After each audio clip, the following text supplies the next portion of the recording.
Hello students. आज हम discuss करेंगे कि 2021 जेईई मेन में रैंक्स वर्सेस परसेंटाइल एक्सपेक्टेड कितना आ सकता है। हम लोग सब जानते हैं कि इस बार 4 अटेम्प्ट था, इसीलिए ज़्यादा से ज़्यादा स्टूडेंट्स को मौका मिला है उसका जो प्रीवियस परसेंटाइल है उसको इम्प्रूव करने की। ओके, इसीलिए इस साल थोड़ा बहुत ज़्यादा पिछले साल से ज़्यादा ही फ्लक्चुएशन का उम्मीद कर सकते हैं हम। ओके, सो रैंक वर्सेस परसेंटाइल इन 2021 जेईई मेन। स्टूडेंट्स आप देख सकते हैं कि इस साल 99 परसेंटाइल पे 12,000 से 14,000 तक आपका रैंक आ सकता है। ओके, उसके बाद 98 परसेंटाइल पे आपका जो रैंक ऑल इंडिया रैंक आ सकता है कि 23,000 टू 27,000। ओके, उसके बाद 97 परसेंटाइल पे आपका रैंक ऑल इंडिया रैंक आ सकता है 35,000 टू 38,500। 96 परसेंटाइल पे आपका रैंक आ सकता है कि 46 के टू 49 के। 95 परसेंटाइल पे आपका रैंक जो आएगा वो 58 के से 61 के तक रह सकता है एक्सपेक्टेड। मैं फिर भी और एक बात सिक्योरिटी के साथ कह रहा हूँ कि ये एक्सपेक्टेड है, यही होगा, ऐसा कोई गारंटी नहीं है, बट इसके आसपास ही होगा, इससे ज़्यादा फ्लक्चुएट नहीं होगा। ओके, इससे ज़्यादा फ्लक्चुएट आपका रैंक पे नहीं होगा, मैक्सिमम फ्लक्चुएशन यही हो सकता है। ओके, वर्स्ट केस में यही फ्लक्चुएशन आएगा, इसके बाहर और इससे खराब फ्लक्चुएशन नहीं आएगा। 95 परसेंटाइल पे 58 के टू 61 के, 94 परसेंटाइल पे 65 के टू 70 के रैंक आपका आ सकता है। और ये एक बॉर्डर लाइन जो 90 परसेंटाइल है, 90 परसेंटाइल पे इस साल 1,20,000 के आसपास ऑल इंडिया रैंक आ सकता है।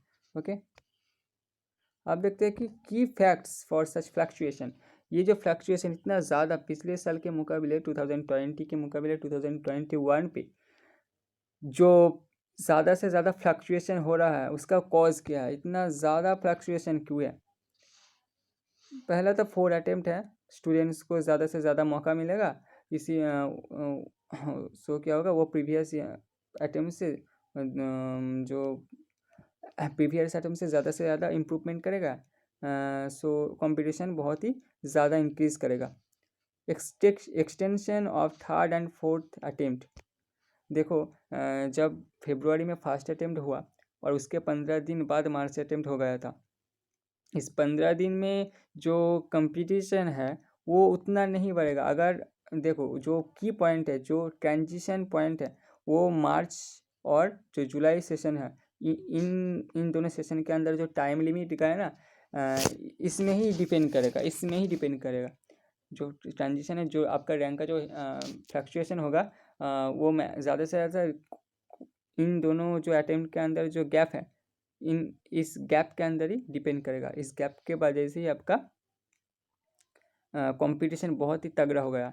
सो फरवरी एंड मार्च में उतना ज़्यादा कंपटीशन नहीं है। फरवरी में जो स्टूडेंट्स था अच्छे परसेंटाइल लाए थे, मार्च में ही मोरलेस सेम स्टूडेंट्स से अच्छे परसेंटाइल लाए थे, बट उन दोनों अटेम्प्ट में आपका कोई रैंक का कोई फ्लक्चुएशन नहीं आता। रैंक का जो फ्लक्चुएशन आ रहा है और स्टूडेंट्स जो इम्प्रूवमेंट कर रहा है, ये जो इस पॉइंट में सबसे ज़्यादा रोल वो जो टाइम गैप मिल गया ना, कोरोना कोविड सेकेंड वेव की वजह से जो टाइम गैप मिल गया मार्च और जुलाई के बीच, इस टाइम लिमिट में ही होगा। सो यही टाइम की पॉइंट हो गया है। और जुलाई एंड अगस्त के बीच जो 1 मंथ का गैप था, वो भी एक की पॉइंट हो सकते हैं कंपटीशन इंक्रीज होने के। Number of more chance of improvement, obviously जो अगर आपका 4th अटेम्प्ट हुआ, 4 अटेम्प्ट है, 4 अटेम्प्ट में आप किसी पे भी अच्छे तरीके से पढ़ाई करके आपका परसेंटाइल जो है वो प्रीवियस अटेम्प्ट से बढ़ा सकते हो। सो आपका पास चांस ज़्यादा है, इसलिए आपका इम्प्रूवमेंट करने का पॉसिबिलिटी भी ज़्यादा होगा। नंबर ऑफ़ स्टूडेंट्स, ऑब्वियसली इस साल number of students I think 10 to 11 lakh ही होगा।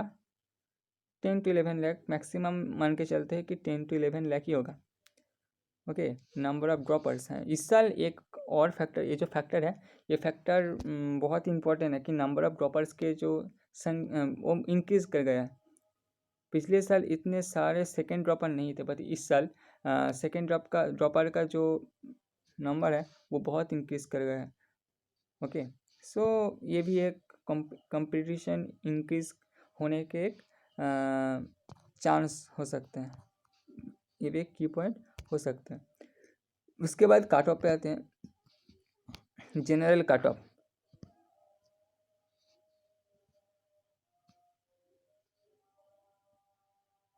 जनरल का कट ऑफ 90 से 91.5 परसेंटाइल के बीच आएगा। कट ऑफ क्लियर करने से आप एडवांस के लिए एलिजिबल हो। ओके, कट ऑफ क्लियर करने का मतलब ये नहीं कि आपको NIT JEE मेन के थ्रू कोई कॉलेज मिल जाएगा, बट ये है कि आप एडवांस एग्ज़ाम के लिए एलिजिबल हो। OBC के लिए इस साल 75 to 79 परसेंटाइल तक कट ऑफ आ सकते हैं। SC के लिए 60 to 65 percentile.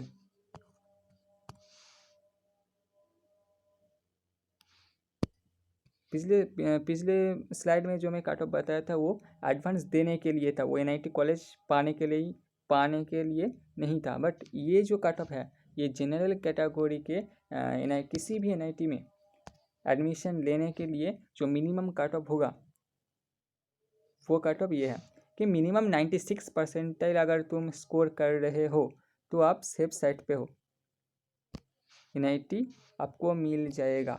Okay, for the top NIT पे अगर तुम जाना चाहते हो तो 98.5 परसेंटाइल के आसपास आप स्कोर कर लिया तो सेफ साइड में रहोगे। For lower branch in top NIT में अगर तुम लोअर ब्रांच चाहते हो तो आपको ऑब्वियसली 97.5 परसेंटाइल के आसपास रिक्वायर होगा।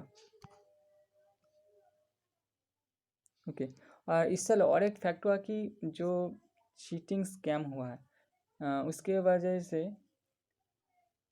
आपका अगर NTA ने वो सब स्टूडेंट को कैंसिल कर दिया, उसका कैंडिडेचर अगर कैंसिल कर दिया तो आपके लिए बहुत ही अच्छा होगा। जो ऑनेस्ट स्टूडेंट है, जो एक्चुअल कैंडिडेट है, उसके लिए एक बेनिफिशियल चीज़ होगा, क्योंकि नंबर ऑफ़ यूनिक कैंडिडेट भी घट जाएगा और कंपटीशन भी थोड़ा सा लोअर साइड पे ही आएगा।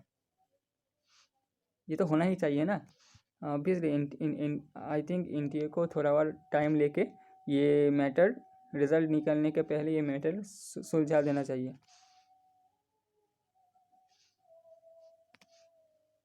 ओके, सो